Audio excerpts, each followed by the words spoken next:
Hey everybody, welcome to the channel, glad to have you here. Today we have a Beastmen on Bretonnia matchup. And in this battle I will be leading the Beastmen here. And you can see I have a front line of, just a huge front line of Goreherd. I have about 6 of these guys making up the front line here. Behind them I do have my always at least one Ungor Raider here for some anti-large duty.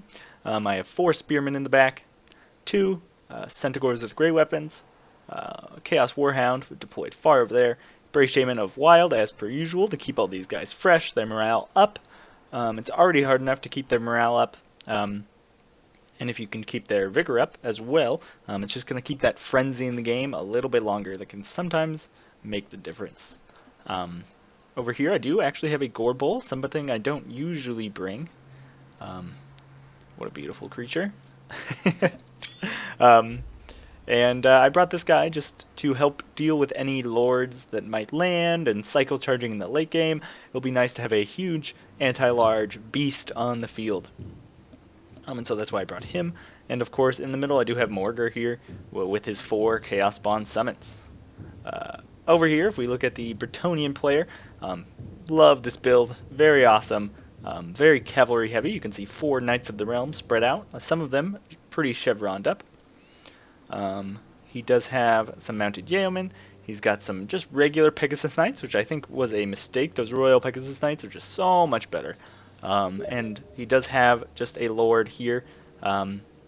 Behind that, he does have a couple of Peasant Bowmen with Pox Arrows, a Grail Reliquary, and a Peasant Corps, kind of just to hold for his cavalry to do most of the work. And he's got a Men-at-Arms with shields and a Men-at-Arms with polearms. And he actually does have this field trebuchet here, who will be opening fire, forcing me to move forward. So we'll get going.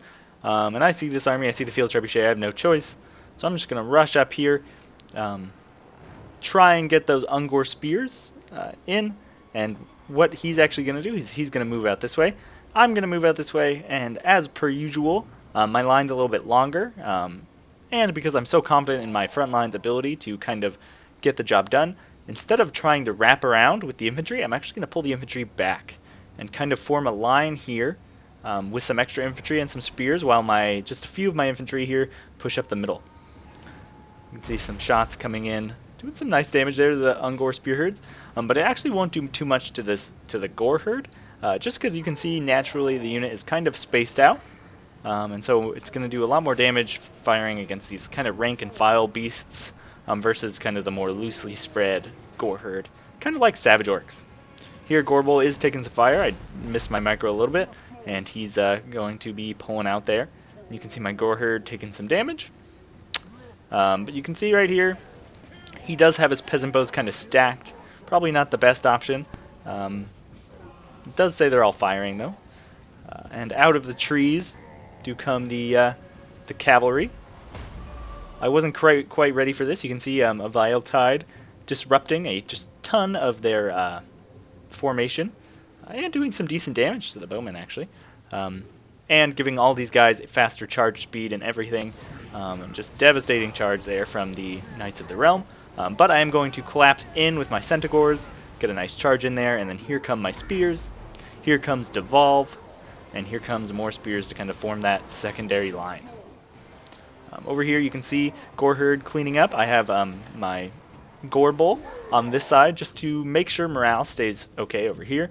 And I do have 2 more of these spearmen that I really need to be moving over to this heavy cavalry flank.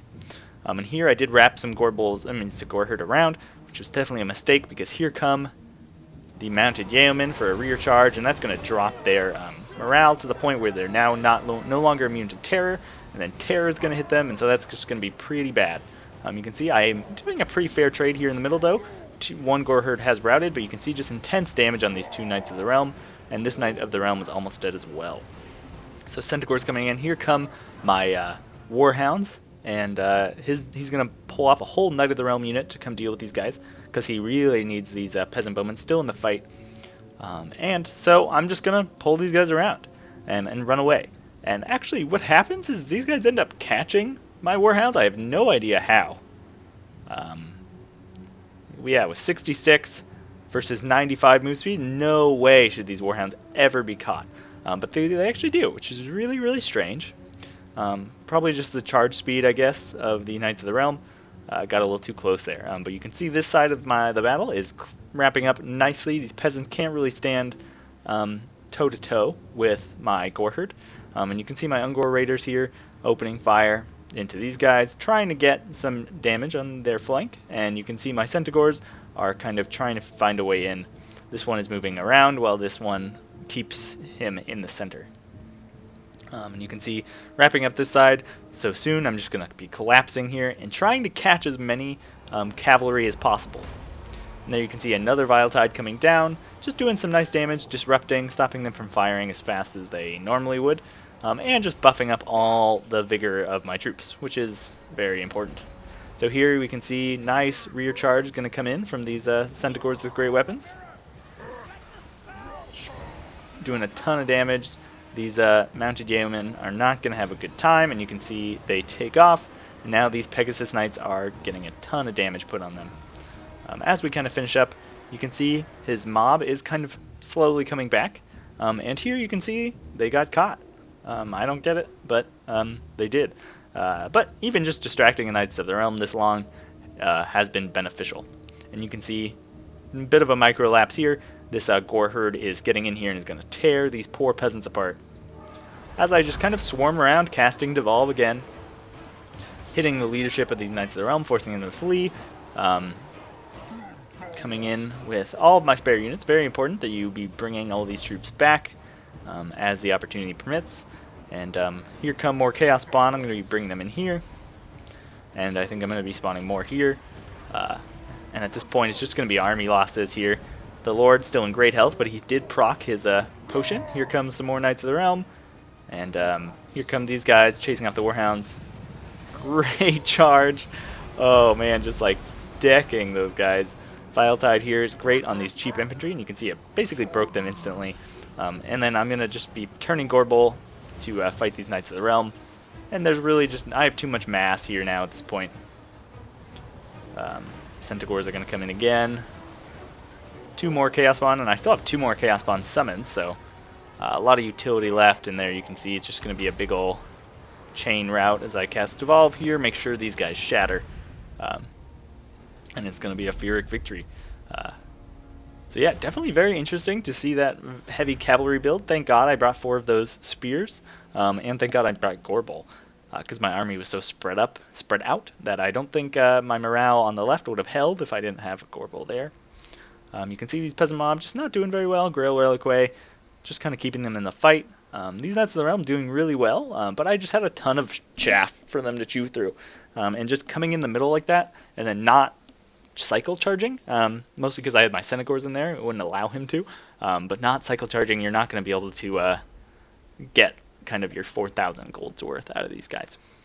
But you can see this one got 103, so doing very well. Field Trebuchet even doing pretty well. Pegasus Knights kind of underperforming there.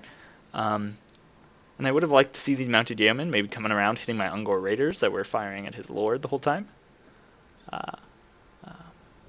But yeah, you know, I guess there's not much you can do with all those spears in the back line. The best tactic is kind of just to charge the front, because you're not going to be able to find any holes around back to exploit. We can see here gorebull did pretty well. Morgar untouched. These Centaurs with great weapons didn't do as well as I thought, but they did kind of force him to stay in that combat. And you can see a number of these Goreherds getting a ton of kills, and then also these ones on the right fighting the cavalry getting almost no kills. Kind of disappointing, but, you know, fighting against armored large targets is not really their ideal situation. Yeah, but anyways, great game to my opponent, and thanks for watching. That's that.